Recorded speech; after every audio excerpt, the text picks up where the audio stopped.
Why Japanese minimalism makes you mentally stronger? 6 lessons. Have you ever wondered why some people seem so calm and collected while the rest of us feel overwhelmed by our daily chaos? What if we told you that the secret might be hiding in plain sight in Japanese culture? What's up, everyone? Today we're diving into something that might completely change how you think about your life and your mental health. We're talking about Japanese minimalism. And trust us, this isn't just about having fewer things on your shelf. This is about building real mental strength that can help you handle whatever life throws your way. You know how sometimes you walk into a room and instantly feel either stressed or peaceful?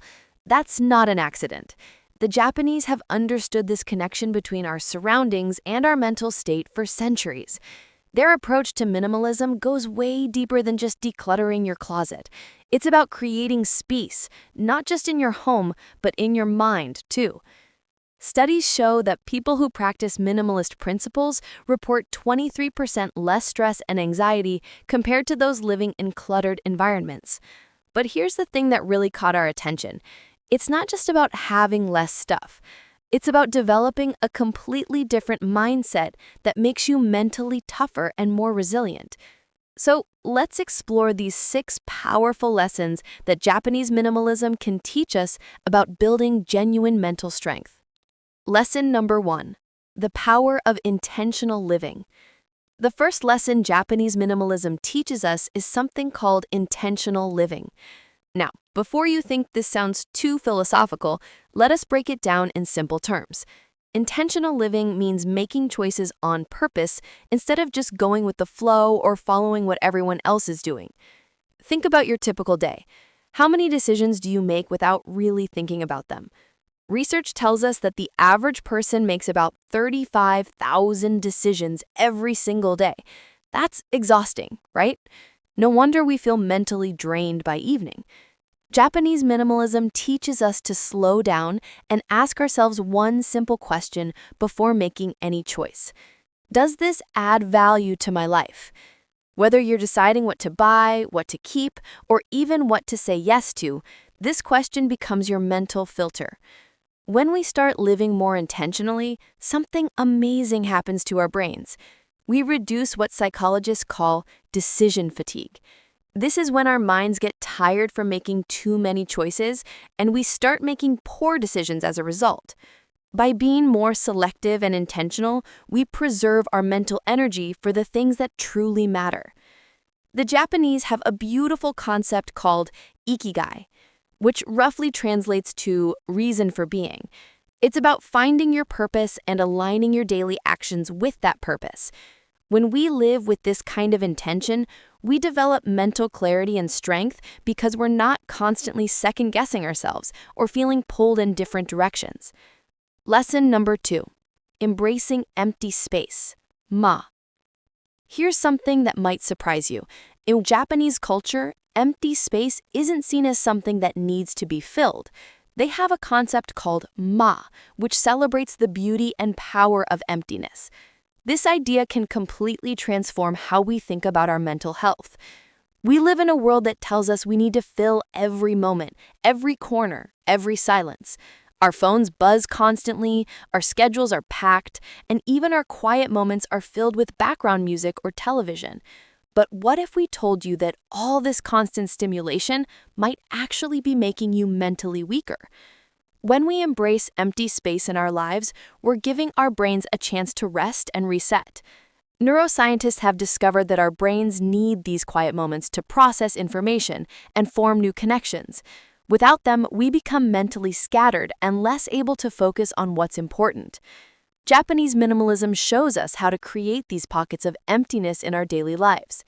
Maybe it's having a corner in your room with nothing in it, or leaving gaps in your schedule where you don't plan anything specific. These empty spaces become like mental vitamins. They nourish our ability to think clearly and stay calm under pressure. When we stop trying to fill every moment and every space, we develop what psychologists call cognitive resilience. This means our minds become better at bouncing back from stress and handling unexpected challenges. The empty space gives us room to breathe, both literally and mentally.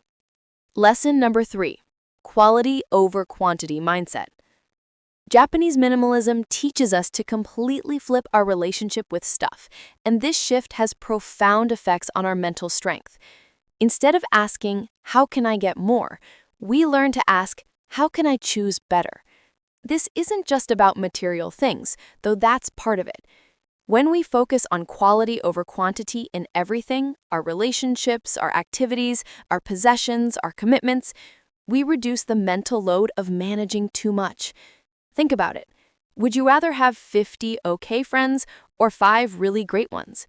Would you rather own 20 cheap shirts that fall apart or 3 high-quality ones that last for years? Research from UCLA found that people living in homes with high levels of the stress hormone cortisol also had more possessions scattered around their living spaces. The connection is clear. Too much stuff creates too much mental stress. But when we choose fewer, better things, our minds feel calmer and more organized. This quality over quantity approach extends to how we spend our time and energy too. Instead of saying yes to every social invitation or work project, we become more selective. We ask ourselves whether this opportunity aligns with our values and goals. This selectiveness isn't being antisocial or lazy. It's being strategic about where we invest our mental resources. When we focus on quality, we also develop better judgment and decision-making skills. We learn to recognize what's truly valuable versus what just seems appealing in the moment. This makes us mentally stronger because we're not constantly being pulled off course by shiny distractions. Lesson number 4, the art of letting go. Mono no aware. One of the most powerful mental health lessons from Japanese minimalism comes from a concept called mono no aware. This beautiful phrase describes the bittersweet awareness that everything in life is temporary and constantly changing. Rather than being depressing, this understanding can actually make us mentally stronger. Most of our mental suffering comes from trying to hold on to things that are naturally meant to change. We stress about losing possessions. We worry about relationships ending. We panic about getting older. But Japanese minimalism teaches us that accepting impermanence can actually bring us peace and strength. When we truly understand that nothing lasts forever, we stop wasting mental energy on impossible battles. We can't stop time, we can't prevent all losses, and we can't control every outcome. But we can choose how we respond to these natural changes. This doesn't mean becoming passive or not caring about anything. Instead, it means appreciating what we have right now while holding it lightly. We enjoy our relationships without desperately clinging to them. We take care of our possessions without being enslaved by them. We work towards our goals without being devastated if they don't work out exactly as planned. Psychologists call this psychological flexibility, and it's one of the strongest predictors of mental health and resilience. People who can adapt to change and let go of what no longer serves them bounce back faster from setbacks and experience less anxiety about the future. Lesson number 5, finding beauty in imperfection. Wabi Sabi. Here's where Japanese minimalism gets really interesting for our mental health. There's a concept called Wabi Sabi that finds beauty in things that are imperfect, incomplete, or impermanent. This completely changes how we deal with our own flaws and mistakes. In our social media world, we're constantly comparing ourselves to highlight reels and perfect images.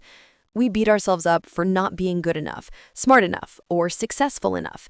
But Wabi Sabi teaches us that imperfection isn't something to hide or fix. It's something to appreciate.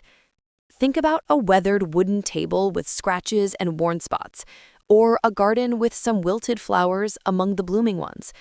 Instead of seeing these as flaws, Wabi Sabi sees them as evidence of a life well lived, of stories worth telling. When we apply this mindset to ourselves, something magical happens. We stop wasting mental energy trying to be perfect or hiding our struggles. We start seeing our challenges and imperfections as part of our unique story rather than evidence that we're not good enough. This shift dramatically reduces anxiety and self-criticism, which are major drains on our mental strength. Instead of constantly judging ourselves, we can focus that energy on growth, creativity, and helping others. Research shows that people who practice self-compassion and accept their imperfections are more resilient and better able to handle stress. Wabi Sabi also teaches us to find beauty in simple, everyday moments. Instead of always chasing extraordinary experiences, we learn to appreciate the imperfect beauty that's already around us. This builds a foundation of contentment that makes us less dependent on external validation for our happiness.